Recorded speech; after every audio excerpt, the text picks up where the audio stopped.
మెగా9 TV ప్రేక్షకులకు నమస్కారం. మేడారం అంటేనే మొదటిగా గుర్తొచ్చేది సమ్మక్క సారలమ్మ జాతర.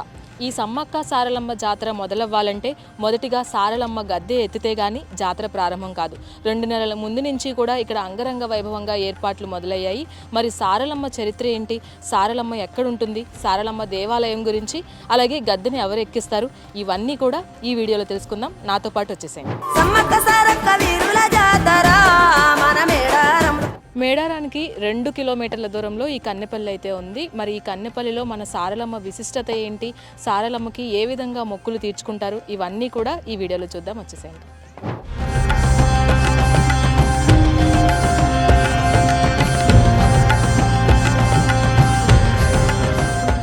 సారలమ్మని గద్దెనెక్కించడంతో జాతర మొదటి ఘట్టం అయితే మొదలవుతుందని చెప్పాలి. ఇప్పుడు ప్రజెంట్ మనమైతే కన్నెపల్లిలోని సారలమ్మ దేవాలయం వద్ద అయితే ఉన్నాము. ఈ దేవాలయం నుంచే సారలమ్మని పూజారులు గద్దెనెక్కించి అమ్మవారి జాతరకి అయితే తరలిస్తారు. అయితే మహాజాతరగా ఈ 4 రోజులు జరగబోతున్న ఈ జాతరకి సంబంధించి మొదటి ఘట్టం అవడంతో ఇక్కడ సెక్యూరిటీనే కాదు, ఇక్కడికి వచ్చే భక్తులకు కూడా ఎలాంటి ఇబ్బంది లేకుండా సిబ్బంది కూడా పనిచేయడం జరుగుతుంది. అలాగే ఇక్కడ ఎంతో ప్రాముఖ్యత కలిగిన ఈ దేవాలయానికి కోట్లాది మంది భక్తులు పోటెత్తడమే కాకుండా అమ్మవారిని ఒక్కసారి దర్శించుకుంటే చాలు ఎంతో పుణ్యం దక్కుతుంది. అలాగే ఒక వీర చరిత్ర కలిగిన ఈ సమ్మక్క సారక్క జాతరల కోసం అయితే కోట్లాది మంది భక్తులు ఎదురు చూస్తున్నారు. అయితే ఈ సారలమ్మని గద్దెనెక్కించే క్రమంలో తెల్లవారుజామునే ఈ కార్యక్రమం అనేది, ఈ ఘట్టం అనేది మహాజాతరకి మొదటి ఘట్టంగా పిలుచుకోబడే ఈ సారలమ్మని గద్దెనెక్కించడం అనే కార్యక్రమం మొదలవబోతుంది.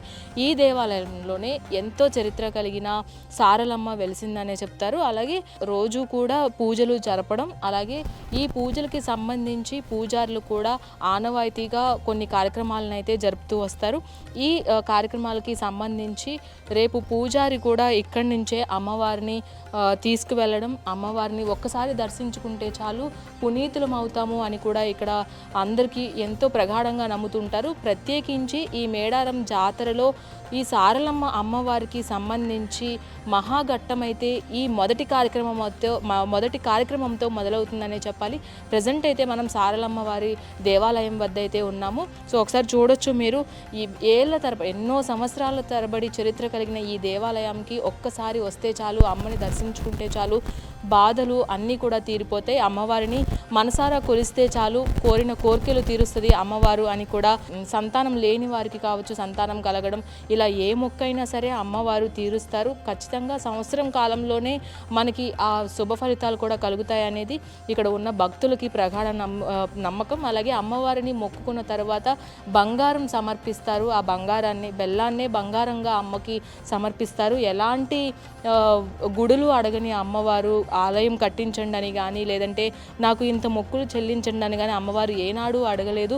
అమ్మవారు కేవలం అడిగింది మీ మొక్కుల్ని చెల్లించుకునే క్రమంలో బంగారంగా చెప్పుకునే బెల్లాన్ని సమర్పిస్తే చాలు మీ కోరిన కోరికలు తీరుతాయని అమ్మవారు చెప్పడం జరిగింది. ఇదే సారలమ్మ వారి దేవాలయం. ఒకసారి చూసుకోవచ్చు. ఈ సారలమ్మ వారిని రేపటి రోజున మనకి గద్దెనెక్కించి ఈ మహాజాతరనైతే ప్రారంభిస్తారు. అమ్మవారికి కూడా ఇక్కడ పూజారులు ప్రత్యేకమైనటువంటి పూజలు నిర్వహించి కొంతమంది విఐపీలు అలాగే కోట్లాది మంది భక్తులు ఉండడంన అమ్మవారిని గద్దెనెక్కించడం, ఇక్కడి నుంచి హోరుగా వేద మంత్రాలతో అలాగే తాళాలతో కూడా అమ్మవారిని బాజా భజంత్రీల నడుమున అమ్మవారిని అయితే మేడారం జాతరకి తరలిస్తారు.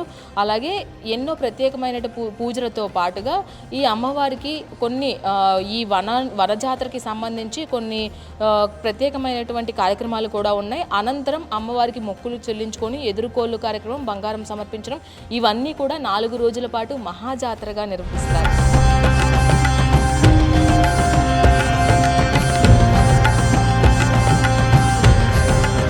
సారలమ్మ వారి దేవాలయంలో అయితే ప్రస్తుతం మనం ఉన్నాము. అమ్మను ఒక్కసారి దర్శించుకుంటే చాలు 1000 ఏనుగుల బలం వచ్చినట్లు అనిపిస్తుంది.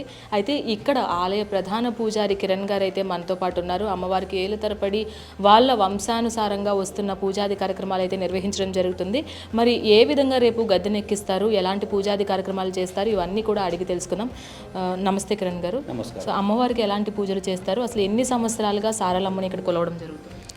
నాది ఇప్పుడు 4వ తరం నుండి నడుస్తుంది పూజలు. ఇది ఇప్పుడు మొదటి ఘట్టం ఏంటిదంటే మొన్న బుధవారం రోజు 21, 22వ తారీఖు నాడు మొదటి ఘట్టం స్టార్ట్ అయింది. అప్పుడు గుడివెల్లుడు పండుగ అన్నది స్టార్ట్ చేసినాం. కార్యక్రమాలు కానీ నైవేద్యం పెట్టడం, అమ్మవారికి ఏమేమి చేయాలన్న కార్యక్రమాలన్నీ మొదలైనవి, కంప్లీట్ అయినాయి. ఈ రేపు వచ్చేసి రేపు అమ్మవారికి గద్దెని అలికి మంచి అలంకరణ చేసుకొని పొద్దుగానే పూజలు గింట చేసిన తర్వాత ఇక్కడ నుండి ఆడబిడ్డలతోటి కానీ ఊరు కుల పెద్దలతోటి కానీ అమ్మవారి బొట్టు పట్టుకొని సమ్మక్క గద్దెని సారలమ్మ గద్దెని పూజించి అక్కడ ముగ్గులు వేయడం అన్నది ఒక వానవాయితీగా వచ్చేది. అది మా సాంప్రదాయం ప్రకారం ఒక వెనకటి నుండి. అదే ఇక్కడ ఒక ముగ్గురి ఆడబిడ్డలతోటి కుంకుమ, పసుపు, ముగ్గు, నిండిమింద నీళ్ళు, కంకణాలతోటి, డోలు వాయిద్యాలతోటి, ఆడపడుచులతోటి గద్దెల వద్దకు చేరుకోవడం జరుగుతుంది. మీరు ఇంతకు ముందు చెప్పారు ఒక 4 రోజుల ముందుగానే పూజాది కార్యక్రమాలు స్టార్ట్ చేస్తామని. దానికి ఏమైనా టైం కానీ తిథులు కానీ ఏమైనా ముహూర్తం కానీ అవన్నీ ఉండి స్టార్ట్ చేస్తారా? తిథులు అంటే మనం ఇప్పుడు బుధవారం బేసారం అన్న అమ్మవారికి ప్రీతికరమైన రోజులు. అలాంటిది వారం రోజుల ముందే అమ్మవారిని కూర్చోబెట్టడం జరుగుతుంది. పూజా కార్యక్రమాలు చేసిన తర్వాతనే మళ్ళీ ఆ వారం రోజులు ఇక్కడ చప్పుళ్ళతోటి కానీ ఈడ నిద్రారాలతోటి కానీ చప్పుళ్ళతోటి నిండుకోవడం జరుగుతుంది. తర్వాత ఈ మళ్ళీ రేపు వచ్చే బుధవారం రోజు అదే 7:30కు అమ్మవారి ఇక్కడ నుండి బయలుదేరడం జరుగుతుంది. ప్రతి సంవత్సరం కూడా జాతర ఒక మాదిరిగా జరుగుతుంది, కానీ 2 ఏళ్ళకు ఒకసారి మహాజాతర నిర్వహిస్తుంటారు. దానికి అసలు పర్టికులర్గా ఏదైనా కారణం ఉందా 2 ఏళ్ళకు ఒకసారి చేయడానికి? అయితే ఇక అది చెప్పకూడదు. ఇక అమ్మవారు అలా పిలిపించుకున్నది అట్లే చేయంటే నాకు పూజలు అప్పటి వరకు ఏం మొక్కులన్నా చెల్లించుకోకూడదు. 2 సార్లకు ఒకసారి అన్నది మా ఒడిబియ్యం కానీ బంగారం కానీ చీరచారలు అప్పుడే గద్దెకు సమర్పించాలి. అప్పుడైతే నేను తీసుకుంటాను, అప్పుడైతే వస్తానని చెప్పిందట. అట్లాగనే జరుగుతుంది. అది వెనకట సాంప్రదాయం ప్రకారం. నిత్యం రోజువారీ పూజలు ఇక్కడ నిర్వహిస్తుంటారు. ధూప నైవేద్యాలు నిత్యం కూడా దీపం ముట్టియడం జరుగుతుంది.